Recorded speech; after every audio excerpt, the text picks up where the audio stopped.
Good afternoon, everyone. Good afternoon, Dr. Ruel Olaybar.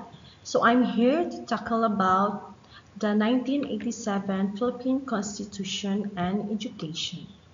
So here are the learning outcomes.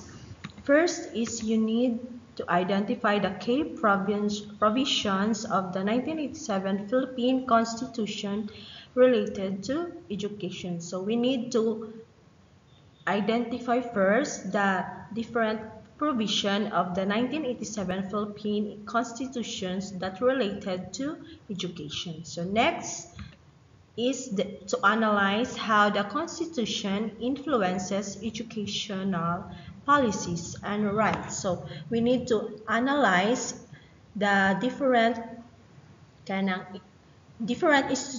constitution influence that catered the educational policies and the rights.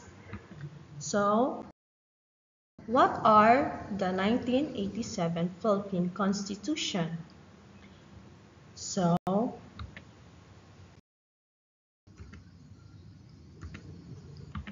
the Article 14 of the 1987 Philippine Constitution outlines a comprehensive framework for education, science, technology, arts, culture, and sports. So this document emphasizes the importance of education as a fundamental human right and cornerstone for the national development.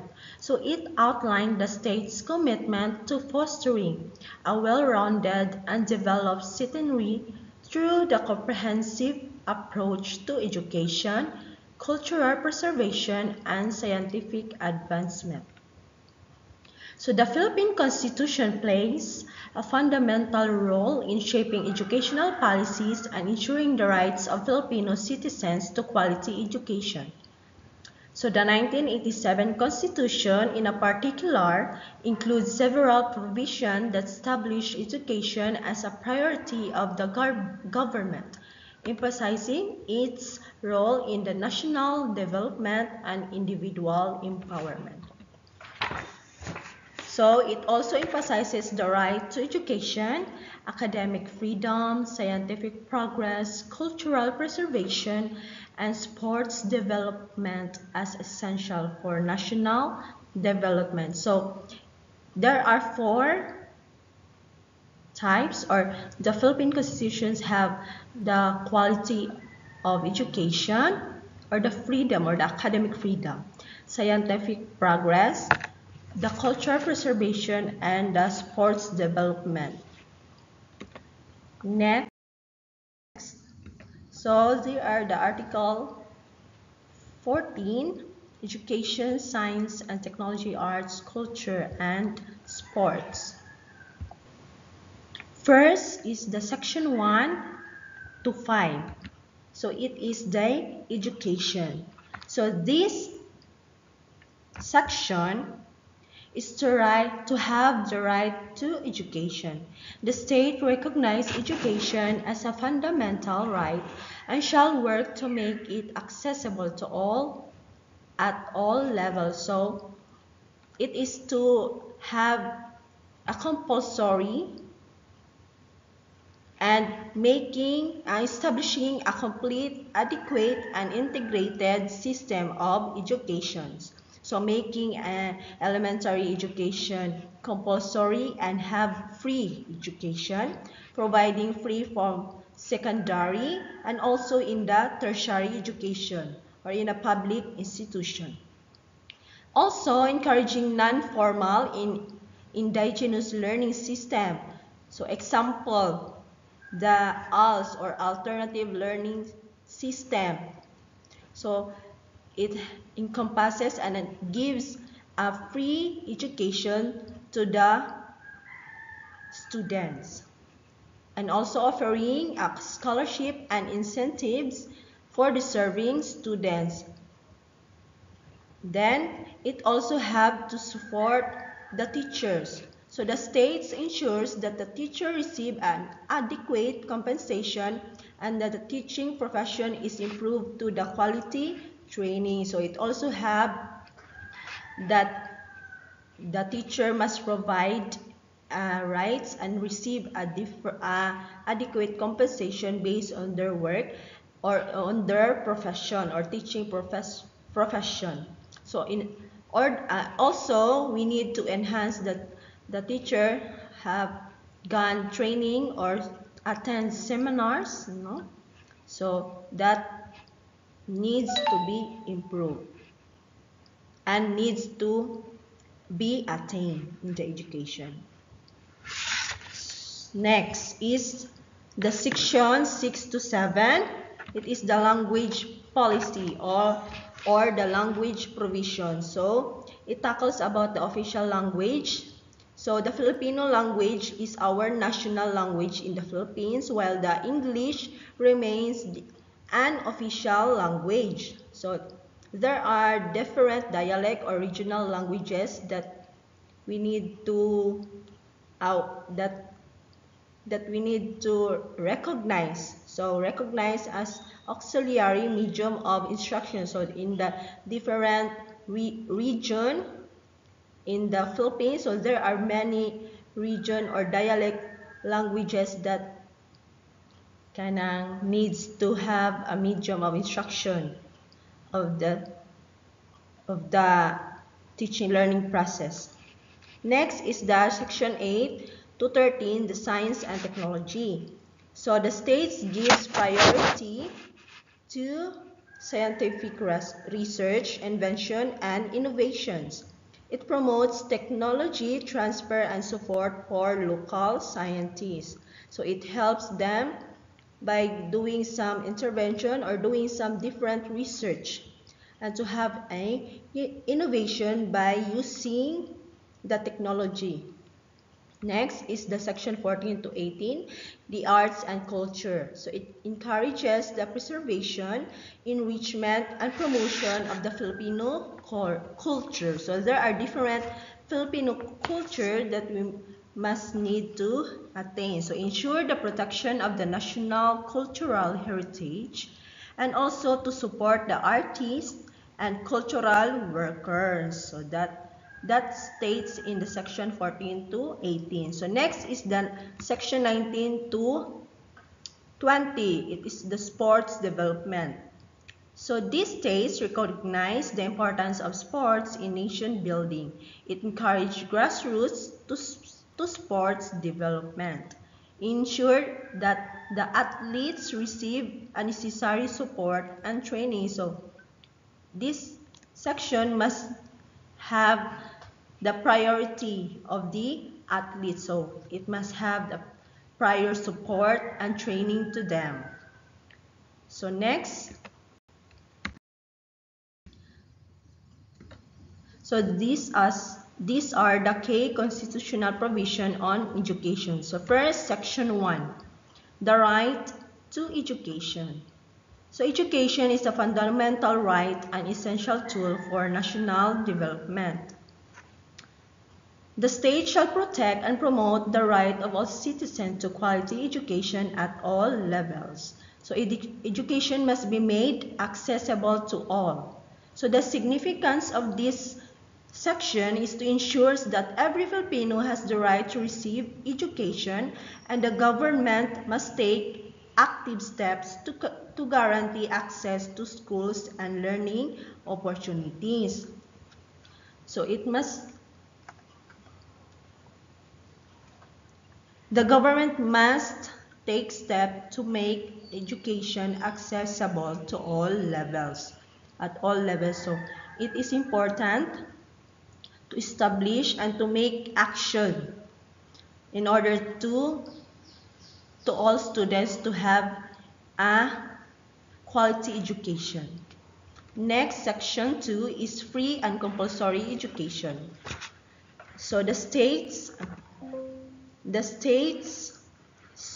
shall establish and maintain a complete, adequate, and integrated system of education. So free public education in elementary, secondary, and also in tertiary in a public institution.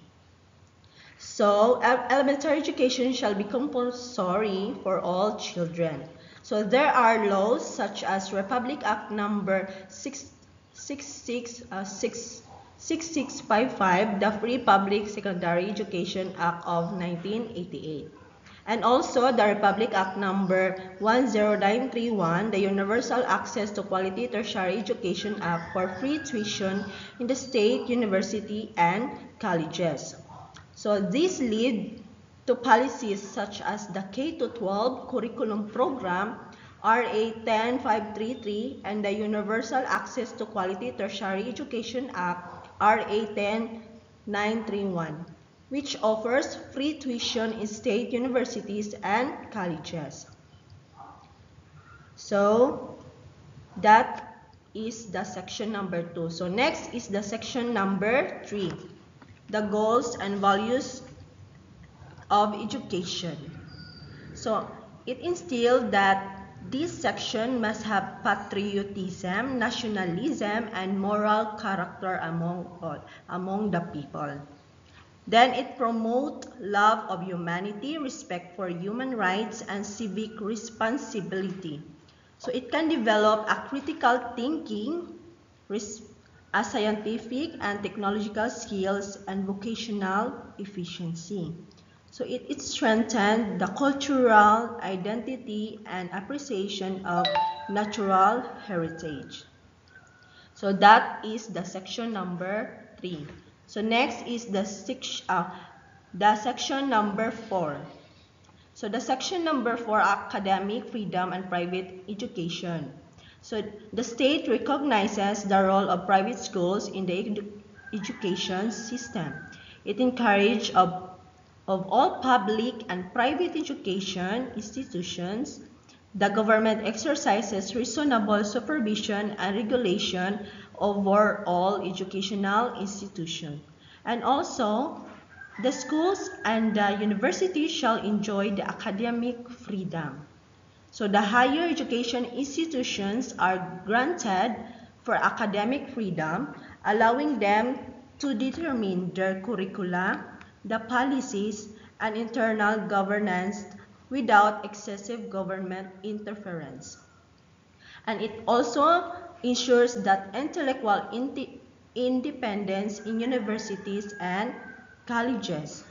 So this significant has guarantees the coexistence of public and private schools, ensuring that the government oversight while allowing freedom in academic institutions. So that is the academic freedom and private education. So next is the section number 5, the priority education and rights of the teacher.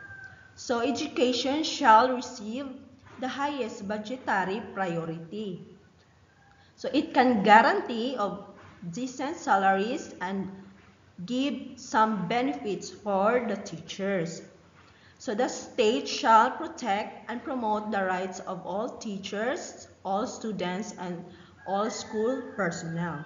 So this has influenced law like the Magna Carta for public school teacher, or the RA 4670, that which grants teacher benefits, security of tenure, and the professional development opportunities. So this can ensure that the sufficient funding for education and protection of teacher rights can leading to improve learning conditions. So that is the main role and the provision of the education, the section 1 up to section 5. Next is the K constitutional provision and their impact on the educational policies. So it is same with the K constitution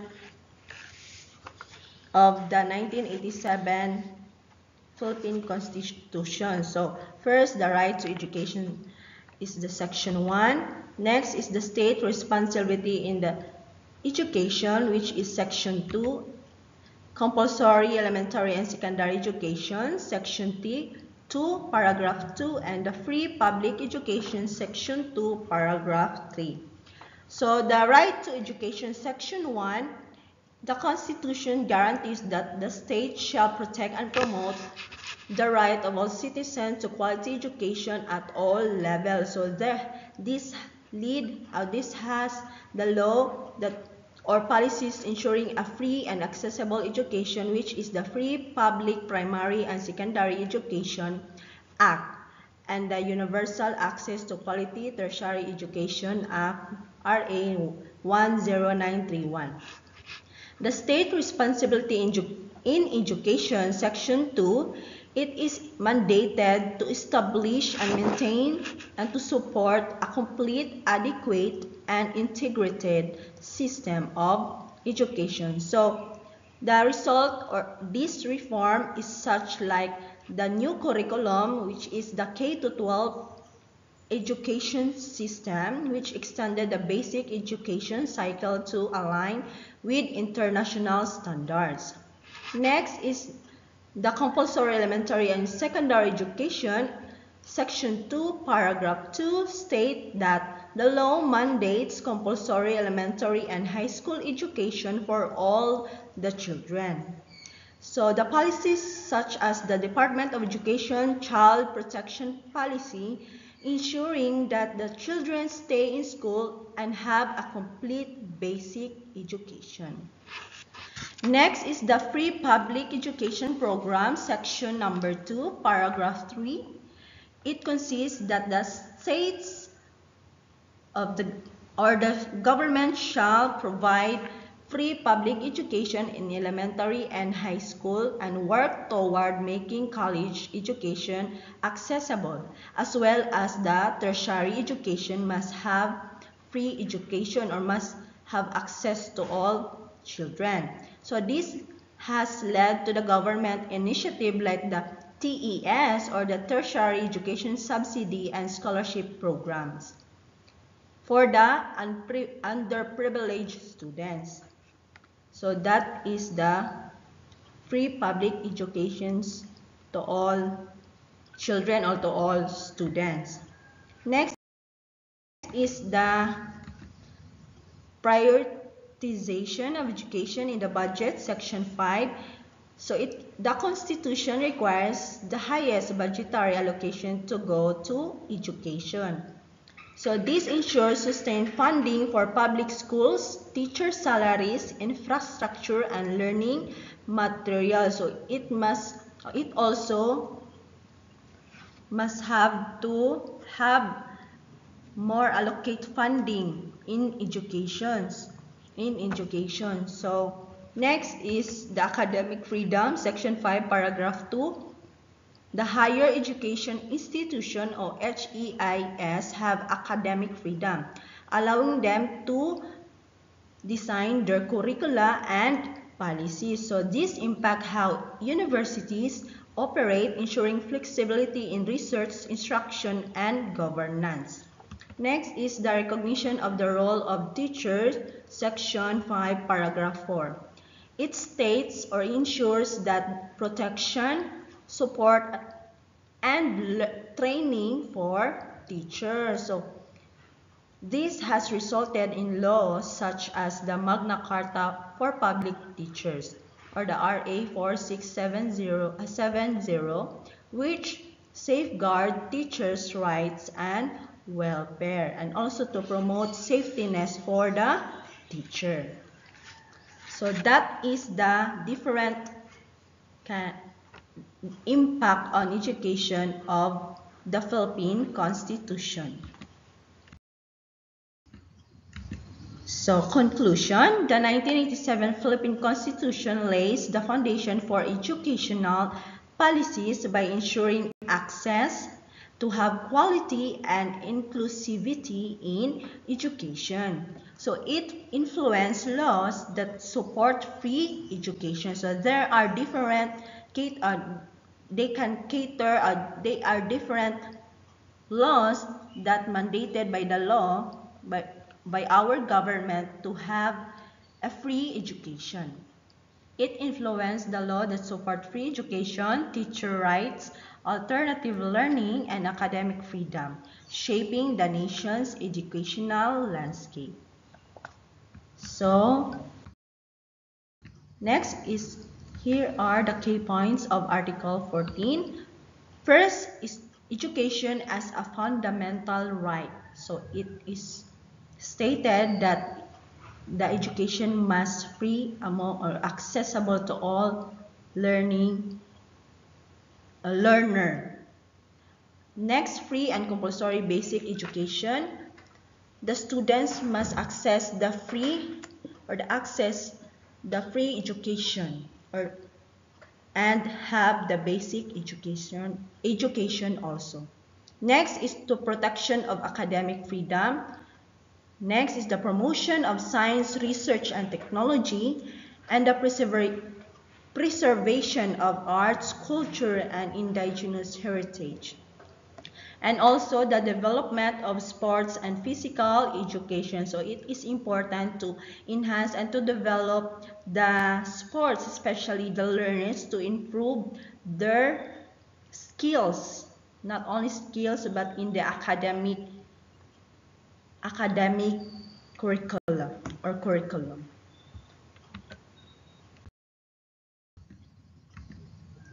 So here are the case study that I researched about the Philippine constitutional cases related to education. So it is the one I have researched this kind of study. So the Philippine Association of Colleges and Universities, or PACU, versus Secretary of Education, year 1955. So the issue is the regulation of tuition fees in private schools. So it's stated or mandated that there are different private schools that have higher tuition fees. So the facts or the background: private educational institutions challenged the Secretary of Education authority to regulate tuition fees, arguing that it violated their rights under the Philippine Constitution. So the PACU challenged the government authority to regulate tuition fees in private educational institutions, to arguing that it violated their academic freedom. The ruling is the Supreme Court upheld the government authority to regulate tuition fees in private schools, citing the state's responsibilities to ensure access to education. So the Supreme Court also ruled that while private schools have academic freedom, the state has compelling interest in regulating tuition fees to ensure education and remains accessible to all.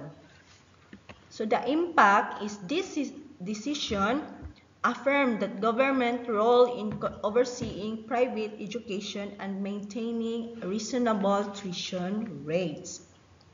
So this case reinforces the balance between the private institution autonomy and state regulation to ensure the affordability of education.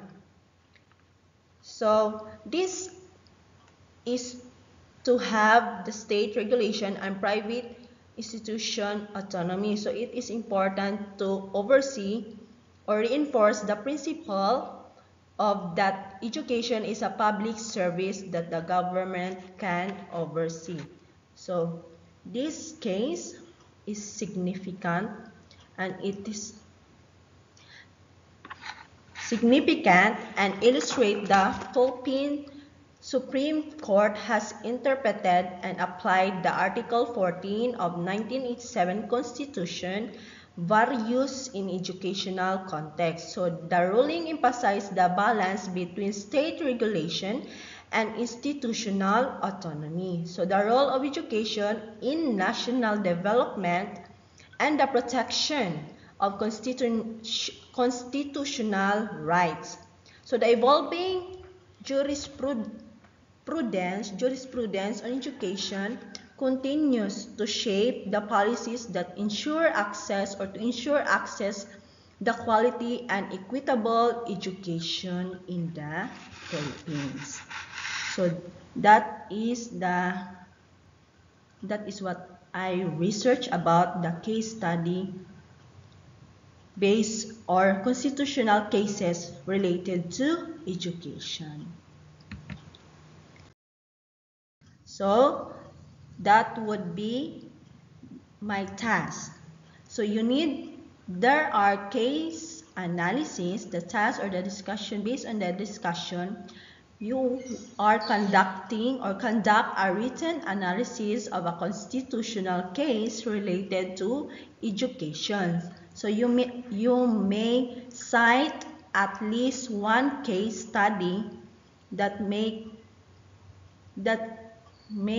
this task for your activity.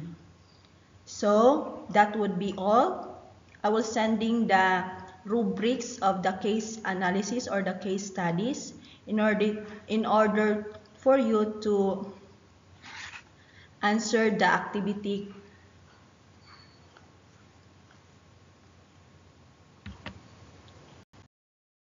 So these are my references, and that would be all. Thank you for listening. Thank you for listening.